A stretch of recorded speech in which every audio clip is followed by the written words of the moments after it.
예, 앞서 말씀드린 대로 신율의 뉴스 정면 승부 일부 여의도 청년 정치로 오늘 순서를 시작할 텐데요. 자, 오늘도 두 분 나와 계십니다. 한 분씩 소개해드리죠. 먼저 국민의힘 강동을 당협위원장이시죠. 이재영 전 의원 나와 계십니다. 안녕하십니까? 네, 안녕하세요. 예, 그리고 더불어민주당 박성민 전 최고위원이십니다. 어서 오십시오. 네, 안녕하십니까? 예, 오늘이 6.25예요. 그죠? 네. 뭐 저도 이 전쟁을 겪질 못해가지고 뭐 이거 어떤지는 모르지만 내가 사실 지금 가만히 돌이켜보면 제가 태어난 때가 거의 전후라는 생각이 들더라고요. 지금 제가 61년생인데 거의 전후라는 생각이 들어요. 왜냐하면 53년에 전쟁이 끝났죠. 그러니까 뭐 10년도 안 된 상태에서 태어났으니까 그때라는 생각이 드는데 두 분은 6.25라는 게 역사 속이죠. 근데 나이 들수록 뭐 이게 뭐 민족 상잔의 비극이라는 거는 팩트고, 예, 정말 뭐 그런데 이 우리 중심으로 생각해 보면 정말 큰일 날 뻔했다. 이런 생각을 전 많이 하거든요. 그래서 다 이분들이 바로 정말 국가를 위해서 현재 우리 모두를 위해서 목숨을 바친 호국 영령들의 덕분이라는 생각이 많이 드는데 이재명 대통령이 오늘 그런 얘기를 했다고 그러더라고요. 한반도 평화 체제로 국권을 구축해 나가겠다 이런 얘기, 그리고 국군 장병과 참전 용사 유가족 등의 더 많은 지원이 이어질 수 있도록 하겠다 이런 얘기를 했는데, 자, 어떻게 평가하십니까? 네, 일단 뭐 일관된 메시지인 것 같습니다. 이재명 대통령께서 지난번 현충일에도 이 특별한 희생에 충분한 예우 혹은 지원을 두텁게 하겠다라는 말씀을 하신 바가 있었거든요. 이번에도 비슷한 말씀을 하셨고 특별한 희생에 충분한 예우가 필요하다. 여전히 우리 국가의 지원이라든지 그분들을 예우하는 게 좀 부족한 부분이 있지 않나라고 좀 돌아보셨던 것 같습니다. 그 외에도 이제 뭐 안보 문제는 아무리 강조해도 지나치지가 않는 것이고, 말씀해주신 대로 우리 공동체를 지키기 위해서 정말 숭고한 희생과 헌신을 하신 분들이 계시기 때문에 이 날이 있을 수 있는 거잖아요. 그런 부분을 충분히 대통령께서 인지를 하시고 적절한 예우와 충분한 보상 그리고 여러 가지 존경과 대우를 하시겠다라는 마음이 충분하신 것 같습니다. 예, 우리 이재용 위원장님. 저는 우리 앵커께서 교수님께서 그 오프닝 멘트 하셨던 말씀, 진짜 우리가 졌다면 어떤 세상에 살고 있을까. 우리 모두 여기 좀 배지 달고 앉아 있겠죠. 아니면 여기 없을 수도 있어요. 없었겠죠. 지두새도 모르게 끌려가지고 어떻게 될 수도 있지. 미국 영화 봤다고. 맞아요. 예. 아니면 지두새도 끌려갈 수 있는 생각을 할 수 없을 정도로 세뇌가 돼 있었던지. 예. 예, 그런 생각을 해보면은 진짜 그 6.25 전쟁, 한국 전쟁이 끝나고 나서 우리가 이 체제를 유지하고 지키고 그리고 이만큼 발전시키고 있었던 거는 결국에는 그때 이제 목숨을 걸고 목숨을 잃고 나라를 지켰던 분들에 대한 예우와 그 감사함은 늘 가지고 있어야 된다고 생각을 하고요. 당연히 이제 다만 아까 말씀하셨듯이 가면 갈수록 이게 멀어지는 얘기가 되다 보니까 아무래도 현실 속에서 살고 있는 지금 우리 국민들 시민들한테는 이게 피부에 와닿지는 않을 수도 있지 않겠습니까? 그런 것들은 사실 교육이 꾸준히 돼야 되는 것이고, 또 뿐만 아니고 우리는 아니더라도 전 세계에서 일어나고 있는 여러 가지 분쟁들을 보면 전쟁이 얼마나 참혹한지에 대해서 저희가 알 수 있잖아요. 그래서 그 어찌 보면은 간접 경험을 하거나 있는 거나 마찬가지인데, 그것만 보더라도 우리가 안보가 굉장히 중요하고 우리나라 잘 지켜야 된다. 우리 힘으로 남한테 맡겨서만은 안 된다라는 것을 계속해서 정부가 좌던 우던 그런 건 해야 된다고 생각을 합니다. 뭐 예를 들어서 뭐 사실 지난 정부에 대해서 뭐 원체 윤석열 정부에 대해서는 비판이 많긴 하지만 뭐 보훈처가 보훈부로 이제 승격이 되면서 그런 이제 예우에 대한 부분을 조금 더 체계적으로 좀 더 중요성을 국가가 앞장서서 한다는 거는 좋은 것 같고, 이재명 대통령도 지금 하신 말씀을 전 좋게 보고요. 반드시 참전용사 유가족 등에 대한 지원뿐만 아니고 지금 나라를 위해서 열심히 목숨을 걸고 싸우고 있는 이 현역 군인들 그리고 그분들에 대한 가족에 대한 예우들, 이런 것들도 함께 같이 고려가 되었으면 하는 바람입니다. 여기 두 분은 북한 안 갔다 왔죠? 안 가봤습니다. 안 예, 안 가봤죠. 가봤습니다. 예, 전 2번 갔었거든요. 음. 전 2번 갔었는데 한 번은 이 KBS 방송 때문에 갔는 제가 난파 간첩이나 이런 거 아닙니다. 오해하지 마시고요. 근데 그 제가 북한을 2번 들어갔을 때 제가 느낀 건데 거기가 어떤 사이냐면 예를 들면 사진을 어떤 각도 어떤 장소에서 찍냐가 중요한 게 아니에요. 그건 당연한 거고 특정 허락된 장소에서만 사진을 찍을 수 있는 건 당연한 거고 각도도 정해줍니다. 그러니까 제가 지금 이렇게 사진을 찍을 수 있다면 이렇게는 못 찍는 거예요. 그러니까 예를 들면 그런 사회입니다, 거기가. 그리고 물론 이제 흡연자들한테는 좀 너그러운 사회죠. 거기 흡연하는 분들이 많으니까. 저는 겨울에만 2번 갔었는데 재밌는 게 뭔지 아세요? 뭐였습니까? 눈이 막 오잖아요. 네. 눈이 막 오면 눈을 치우잖아요. 우리나라 북한도 치워요. 근데 북한은 어디를 치우는지 아세요? 인도를 치워요. 차도 인도에 있는 눈을 차도로 밀어냅니다. 차가 안 다니니까. 그렇죠. 네. 그러니까 예를 들면 그러한 것들. 그러니까 제가 상징적인 것만 얘기를 하는데 그리고 뭐 갔을 때 소위 말하는 뭐 우리나라처럼 하는 5성급 되는 호텔인데 난방이 안 되고 두 번째는 그 식사를 아침에 한 번 타오거든요. 왜 거기서 그 호텔도 려관이라고 그러는데 그런데 이게 아침에 한 번 타오기 때문에 점심 저녁이 되면 당연히 식죠.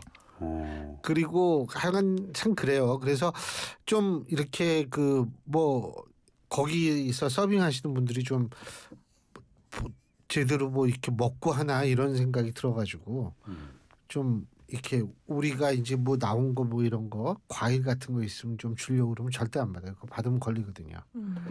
그러니까 그런 사회라는 거 지금 우리가 살고 있는 사회가 어떤 건지는 여러분들이 그런 경험을 한번 해보시면 참 잘 알 수 있을 것 같아요. 이건 단순하게 뭐 같은 민족이니까 도와줘야 된다 이런 차원이 아니고 우리 자신의 미래를 생각한다면 과연 오늘날의 6.25가 어떤 의미였는지 이런 거를 더 자세히 알 수 있을 거라는 생각이 듭니다.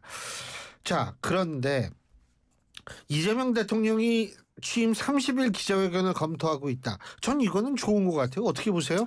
그러니까 국민들과 소통하겠다라는 대통령의 의지가 굉장히 강력한 거죠. 그 외에도 뭐 기자회견장에, 그러니까 대통령실 브리핑룸에 뭐 카메라를 더 설치를 해서 이제 질문하는 기자들의 질문도 보다 명확하게 들을 수 있는 환경을 만들기도 했고, 그러니까 지금 말씀해주신 대로 이 30일 기자회견은 사실 좀 전례 없던 거긴 하거든요. 보통 뭐 100일이라든지 아니면 시기를 좀 더 뒤로 해서 하는 경우가 많은데 최근에 있었던 여야 지도부를 불러서 오찬을 했던 것도 그렇고 그 시기도 상당히 빨랐다라는 얘기도 있었잖아요. 그래서 보면 여러 면에서 이 국정 운영을 투명하게 그리고 국민들께 더 개방적으로 하겠다라는 의지가 엿보이는 대목이고 지금 취임 30일 기자회견을 준비하라라는 얘기가 있었다라고 하는 걸 보니까 머지않아서 이게 뭐 확정이 되지 않을까라는 생각이 듭니다. 그래서 저는 국민들께서도 대통령께서 직접 여러 가지 질문에 대해서 구체적으로 답변하시는 모습들 그리고 또 국정 상황에 대해서 전반적으로 공유해 주시는 그런 대통령의 모습들을 반길 것 같다라는 생각이 듭니다. 소통을 중요시 생각하겠다는 부분에 대해서 반대할 국민이 누가 있겠어요? 그렇죠. 그리고 지난번에도 요즘에는 제가 나오면 이 말밖에 할 수가 없는데 아직까지 뭐 한의문인이라고도 불릴 수 있고 그렇죠. 평가할 것도 솔직히 말해서 없어요. 예. 그러니까 근데 지금은 뭐 그럼에도 불구하고 좋은 교과서가 있잖아요. 예. 전 정부가 안 한 거 반대로만 해도 평가는 많이 좋게 받을 수 있는 상황이에요. 반대까지도 안타깝게도. 필요 없고요. 예. 그냥 가만히 있어도 그냥 돼요. 상식적으로만 하면 됩니다. 그렇죠. 근데 이런 거죠. 이거는 어떻게 이제 앞으로 그 국정 상황이 꼭 좋을 수만은 없을 때가 있을 거 아니에요. 예. 그럴 때 이제 어떤 기자회견 어떤 메시지가 나오냐 그 상황에서 어떤 답변을 하느냐 그런 상황까지 봐야지 총평이 가능할 것 같아요. 왜냐하면 제가 말씀을 드리는 이유가 윤석열 대통령이 도스태핑 했었잖아요. 처음에 도스태핑 했을 때 그거에 대해서 왜 저걸 하냐라는 얘기도 있었고 소통 잘하려고 굉장히 노력하네라고 얘기했었던 것도 있어요. 결국에 가서는 그게 실패로 돌아갔지만 어떤 중요한 국가 사안이 일어나고 거기에 대한 대통령의 말 한마디가 굉장히 중요해질 때 그럴 때 어떤 대통령의 입장이 있고 그거에 대한 대응이 뭔지가 이제 그런 시기가 왔을 때 이게 이제 빛을 이제 더 낼 수 있는 상황일 것 같아서 총평을 다시 말씀드리자면 국민과 뭐 언론과 소통을 더 많이 하려고 한다라는 부분은 평가를 뭐 좋게 할 수밖에 없는 상황인 것 같아요. 그리고 이게 그 기자회견뿐만 아니라 국민 사서함이라는 거를 열었거든요. 그러니까 이재명 대통령의 트위터를 보면 24일에 올리신 게 있는데 국민들이 이 구글 폼을 통해서 뭐 여러 가지 상황들에 대해서 질문을 할 수가 있어요. 직접. 그래서 거기에 이 대통령이 직접 답변을 한다라는 취지로 이 국민 사서함을 열었고 거기 보시면 이제 똑같이 들어가는 게 함께 만드는 국민 주권 정부라는 이 표현이 있습니다. 그러니까 대통령께서 초반부터 강조하셨던 국민들과 직접 소통하겠다라는 의지 그리고 국민들의 뜻을 받들어서 국가를 운영하겠다라는 의지를 굉장히 일관되게 보여주고 계신 것 같고요. 아마 뭐 여기 사서함에서 나오는 질문들을 개별적으로 답변할 것도 있겠지만 또 한편으로는 이 취임 30일 기자회견에서 이런 질문들을 활용해서 답변하는 모습도 볼 수 있지 않을까 생각합니다. 그게 국민청원 게시판하고 뭐 차이가 있어요?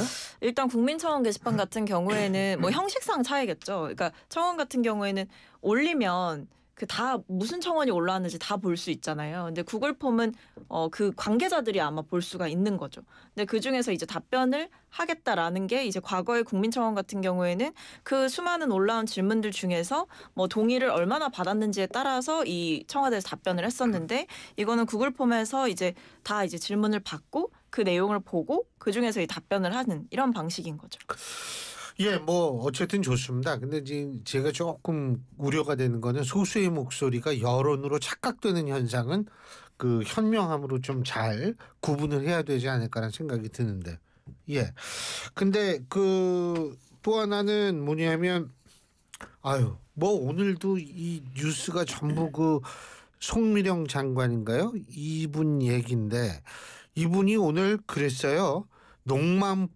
농망법이라고 얘기를 한 거친 표현은 사과드린다. 뭐 이런 얘기를 했는데 뭐 저도 이분이 얘기하는 게 솔직히 뭔지 잘 모르겠더라고요.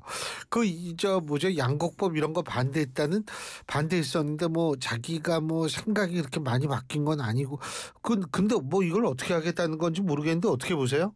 예? 저는 그 이재명 대통령이 11명의 장관 인선을 지명을 한 이후에 평가를 굉장히 좋게 했습니다. 좋게 했는데 그 중에 하나가 사실 송미령 저도 그렇게 생각해요. 장관 유임이에요. 그럼요. 아직도 저는 그 생각에는 별 변함이 없습니다. 근데 제가 송미령 장관의 장관 유임에 대해서 좋게 평가했던 그 내면에는 어떤 의미가 담겨 있냐면 이재명 대통령이 얘기했던 탕평이라는 거는요. 그냥 저 사람 갖다 쓸 게가 아니고 다른 생각을 가지고 있는 사람도 내 생각을 바꿔서라도 쓰겠다. 그게 필요하다면 이게 굉장히 그 중요한 메시지거든요. 근데 잘 아시지만 지난 정부에서 굉장히 이거는 정부가 잘했다 못했다 떠나서 첨예하게 붙었던 법이 바로 양곡법입니다. 근데 양곡법에서 송미령 장관이 반대를 했고 본인은 뭐 농망법이라고 얘기했던 단어는 잘못됐다고 얘기했으나 그 근본 취지에 대해서 완벽하게 반대를 했던 거였어요. 그래서 저는 송미령 장관을 유임시켰을 때 가장 첨예하게 부딪힐 수밖에 없는 그리고 이 정부가 다시 추진할 수밖에 없는 양곡법에 대해서 혹여라도 유연하게 바뀌었나 생각이 전 그거를 염두에 두고 있었던 거였는데 아니나 다를까 지금 이 부분에서 부딪히고 있는 거예요. 그럼 송미령 장관이 이거를 나는 이제 뭐 희망법으로 바꾸겠다고까지 얘기를 했는데 안을 들여다보면은 사실 그 대안을 내놨거든요. 근데 그 대안은 예전에도 나왔던 얘기입니다. 근데 그걸 민주당이 받아들이지 않았던 거예요. 근데 지금은 민주당이 만에 하나 그걸 받아들이게 된다면 두 가지 이슈가 있죠. 첫째, 뭐 이제는 유연한 거 아니야라고 평가할 수도 있지만 결국에는 자기네들이 그렇게 우겼던 토시 하나 안 틀리고 양곡법을 그대로 자기네가 원하는 대로 통과시키겠다고 했던 민주당이 스스로 이거는 잘못됐다고 인정을 하는 부분이거든요. 그렇다면 과연 이 정부가 새로 출범은 하긴 했지만 예전에도 그렇고 미래에도 그렇고 정치적인 싸움으로 인해서 국민과 시민과 농민만 손해본 거예요. 그래서 그런 걸 스스로 인정하는 것이기 때문에 거기서 어떻게 나올지 저는 좀 굉장히 관전 포인트라고 생각을 하고 게다가 이재명 대통령이 이걸 받아들였을 때 민주당 내에서 지금 반발이 꽤 있는 걸로 아는데 초기라서 뭐 그렇게까지 뭐 뒤집어 엎고 하지는 못하겠으나 그것이 과연 이 정부가 앞으로 나갈 때 다른 법안들도 이렇게 될 수 있거든요. 유연성을 이제 하다 보면 예를 들어서 노란봉투법도 사실은 이게 어떻게 될지 지켜봐야 되잖아요. 그런 것들 몇 가지 이제 쟁점이 됐던 그런 정치적 쟁점이 됐던 법안들을 어떻게 처리를 할지 어떤 사회적 타협을 이뤄낼지 그것이 저는 굉장히 중요한 부분이라고 생각해요.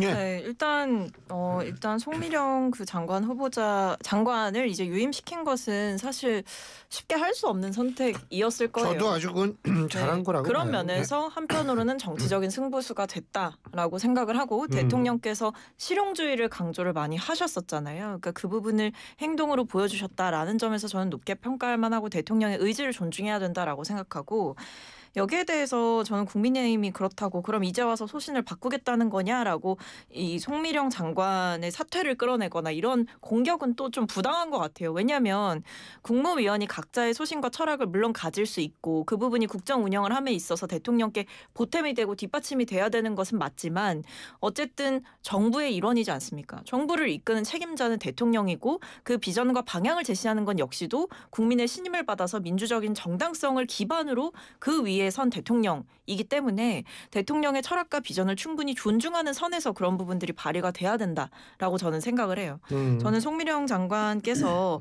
어떤 장관이라는 직책의 책임감과 역할에 대해서 충분히 인지하고 계실 것이라고 생각을 하고 그런 의미에서 뭐 본인이 소신을 바꿨으니 자격이 없다 이렇게 공세를 하시기보다는 송미령 장관이 이제 그동안 어떻게 보면 다른 입장을 가지고 있었지만 다른 입장을 가지고 있는 만큼 소통을 여러 면에서 또 할 수 있는 여지가 있는 거지 않습니까? 그래서 지금 민주당에서 오히려 당부하고 있는 것은 뭐 농업 단체들의 반발이 좀 있고 그동안 이제 본인이 보여줬던 입장 때문에 농업인들이 현장에서 좀 상처를 받는 일도 있었으니 이 농업 관계자들과 좀 소통을 잘 해주면서 국정 운영에 좀 도움이 돼달라 이런 취지의 말씀을 하고 계시기 때문에 이런 부분들에 좀 더 집중해 주시면 좋겠다라는 생각이 있습니다. 그리고 그 노동부 장관으로 내정된 그분 같은 경우에는 주 4.5일제를 뭐 관철하겠다. 그죠? 그리고 그 뭐죠? 정년 연장은 제가 볼 때에는 굉장히 우리 사회에서 심도 있게 검토해 볼 필요는 있어요. 그거는 맞습니다. 왜냐하면 연금과 연관돼 있기 때문에 그 부분은 저건데 주 4.5 이게 아마 전 세계 최초 아니에요? 이렇게 되면? 주 4.5일은 최초라고 볼 수 있는데 사실 다른 데서는 제가 알기로는 기업마다 실시하는 기업이 있는데 국가 단위로 실시하는 경우는 없다. 저는 그런 생각이 들어서 여쭤본 거예요. 아니 근데 외국에서는 영국하고 호주하고 이런 데서는 주 4일 제도를 방금 말씀하셨듯이 지금 실험을 하고 있죠. 실험. 그러니까 기업별로는 일본도 도요단가 거기는 주 4일제입니다. 근데 그것이 이제 국가와 정부와 협의하에 이 정책적인 실험을 하고 있는 것이죠. 그래서 그런 부분은 영국이나 거기가 좀 먼저 시작을 했다고 볼 수 있는 부분이고 우리도 실험은 해야죠. 그러면. 실험은 해야 되는 건데 근데 실험하지 않고 그냥 실시하는 건 어떻게 생각하세요? 그러니까 바로 실시하는 것에 대해서는 저는 그거는 이제 소위 말해서 좀 위험하다는 생각은 들어요. 왜냐하면 전 개인적으로는 뭐 케인스 얘기까지 해서 좀 그런데 우리가 이제 주 15시간만 일하는 사회로 들어가면은 나머지 시간은 인류가 뭘 하는지 고민해야 되는 시대가 온다고도 100년 전에 얘기를 했잖아요. 그만큼 노동의 시간은 줄어드는 게 맞는데 지금 현재 우리 사회가 가지고 있는 경제적 구조뿐만 아니고 사회에 참여를 하고 있는 모든 사람들이 익숙해져 있는 삶의 패턴을 한순간에 바꿔버리는 것이 어떤 영향을 미칠 수 있는지에 대한 충분한 적극적 고려와 실험이 되어 있는지에 대해서는 저는 그거는 고려를 해봐야 된다고 생각을 합니다. 왜냐하면 이게 나쁘다고 얘기할 수 있는 법안은 아닌데 반드시 이거를 무작정 한 번에 해결하려고 했을 때는 거기에 대한 부작용은 일어날 겁니다. 그래서 그 부작용을 우리가 어떻게 해결할지에 대한 충분한 고민 없이 밀어붙이는 거에 대해서는 글쎄요. 좀 위험한 실험이라고 저는 생각하고 있어요. 근데 뭐 한 번에 뭐 어떻게 하겠다 이렇게보다는 아마 이제 방향을 밝히고 로드맵을 짜겠죠. 다 그런 거 아니겠습니까? 뭐 아니, 한 번에 그러니까 뭐 이제 당장 좀 그랬으면 좋겠는 네네. 게 저도 그게 맞다고 생각해요. 근데 이제 우리가 한번 실험을 해봤잖아요. 전 국민 상대로 최저임금 그 소득주도 성장인가 네네. 그거 그때 이게 상당히 부작용이 많았거든요. 전 젊은 사람들의 보수화 특히 남성 20대 남성들의 보수화와 소주성이라고 얘기하는 과정 관계에 있다고 보는 게 갑자기 최저임금 올려버리니까 알바 자리가 다 없어진 거예요. 근데 그게 남학생들한테 특히 더 많이 없어지는 결과를 초래했다라고 저는 보거든요. 근데 어쨌든 뭐 그 좀 충분한 검토뿐만 아니라 실험을 할 필요도 있다고 봐요. 예. 네, 뭐 근데 저는 그 소주성이 20대 남성의 보수화에 영향을 미쳤는지에는 동의하기가 좀 어렵고 근데 어쨌든 지금 사실 우리나라에 이미 있는 문제는 장시간 노동의 문제죠. 그러니까 이거는 뭐 우리가 더 일해야 되고 더 성장해야 되고 하지만 그럼에도 다른 나라에 비해서 장시간 노동을 하고 있는 국가임은 변치 않는 사실이고 여전히 OECD 국가와 비교해도 마찬가지인 상황이고 이걸 누군가는 해결을 해야 되는 거고 저는 이 정부에서 그 문제를 해결할 의지가 충분하다라고 보이는 거고요. 뭐 산업재해 문제도 특히 최근에 좀 많이 논의가 됐었는데 아마 이 노동부 장관 후보자께서 아무래도 이제 현직 기관사 출신이시고 여러 가지 노조 활동도 굉장히 길게 해오셨던 분이고 노동과 관련된 공익적인 활동도 꽤 해오셨던 분이라고 알고 있습니다. 그래서 이런 현장의 목소리 그리고 노동자들의 목소리를 정확하게 대변해서 우리나라가 좀 더 평범한 서민들, 자영업자들 뭐 지금 그냥 정말 평범하게 하루하루 살아가고 계신 분들이 안전하게 일할 수 있고 조금 더 즐겁게 편안하게 일할 수 있는 환경을 만드는데 좀 적임자가 되지 않을까라고 기대해볼 법하다 생각합니다. 저는 이 부분에 대해서 한 말씀만 더 드리자면은 아까도 말씀드렸듯이 기술이 진보하고 사람이 일이 줄어드는 과정에서 주 4.5일, 4일, 3일 먼 미래에 간다는 것은 어찌 보면 막을 수 없는 메가 트렌드라고 근데 볼 수 거기서 있어요. 생산성과 임금의 문제가 발생을 해요. 맞습니다. 예. 그 부분에 있어서는 우리가 지금 모든 것을 우리 산업 구조가 바뀌어야 되는 것도 예.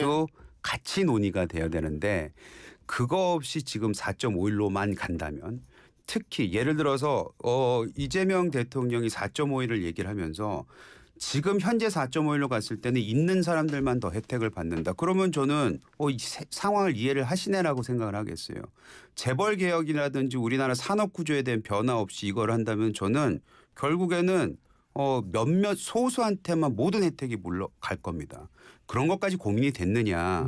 여기에 대해서는 아직 답이 없죠. 뭐 아까도 말씀드렸지만 이제 막 시작했기 때문에. 이제 막 지명됐기 때문에. 증명이 아닌 이제 막 시작을 했기 때문에 그거에 대한 답변이 없는데 어찌됐든 간 4.5일을 하겠다는 의지가 굉장히 강해 보여요. 그럼 나머지 제가 말씀드렸던 사회 산업 구조를 어떻게 바꿀 것인가 거기에 의지가 있는 것인가 이런 거에 대한 것도 함께 나와야지만이 저는 말이 된다고 생각해요. 근데 뭐 일단은 성장과 관련해서는 대통령께서 계속해서 어떤 미래 먹거리를 찾는 데 투자하는 것 그리고 AI 관련한 산업에 투자하는 것 그리고 이번 인선에서도 뭐 대통령실 인선에서도 그랬지만 AI 수석을 신설했고 이 정부 부처에도 이 중기부 장관 후보자라든지 아니면 뭐 이제 과기정통부 장관 후보자라든지 어쨌든 뭐 네이버 출신이나 뭐 AI 연구원 출신을 이제 등용을 했잖아요. 그러니까 그런 부분들을 보면 이게 신산업에 더 투자하고 다른 방면으로의 성장을 꾀하고 있다라는 것도 볼 수 있는 시그널이라 앞으로 차차 지켜보시면 될 일 같습니다.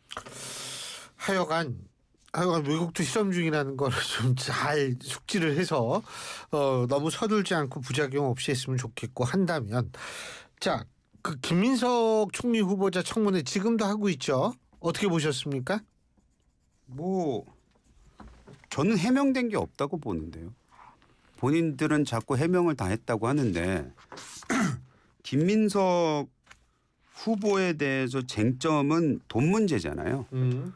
돈 문제에 덧셈 뺄셈 했을 때 수입과 지출이 맞지가 않다 이거 아닙니까? 근데 거기에 대해서 아직까지도 그 해명들을 다 더하고 다 빼봐도 맞지가 않아요. 그렇기 때문에 도대체 뭐가 해명이 됐는지가 사실을 궁금하고 따라서 도덕성 문제에 대해서는 저는 전혀 뭐 이 문제가 아직까지도 사라지지 않았다. 근데 다만 이거를 또 큰 그림에서 보면은 어떤 게 보이냐면은 이런 겁니다. 그냥 자기네가 원하는 사람들 힘이 있을 때 도덕성 있고 문제가 있는 거 있건 없건 그냥 밀어붙이겠다. 그거는 여당 의원들이 김민석 후보를 이렇게 좀 방어벽 치는 그 과정에서 그들의 언사를 통해서 보여집니다. 근데 결국에는 그게 국민들한테 어떻게 보일 거냐. 너희들도 똑같네. 예전하고. 자료 제출 하나도 안 했지. 심지어 요번에는 증인이라든지 이런 것들도 하나도 채택을 안 했지.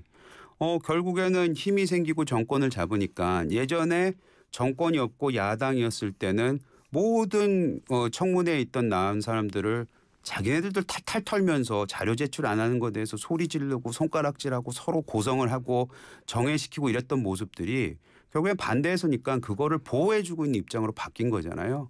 그래서 그런 것은 저는 반드시 국민의힘도 마찬가지죠. 마찬가지예요. 예. 마찬가지. 그거에 대해서는 예. 저는 하지 않겠습니다. 다만 이게 공수가 바뀌었을 때 정치권은 다 그놈이 그놈이다라는 것밖에 안 보여서 국민들은 그걸 기억할 걸 저는 생각합니다.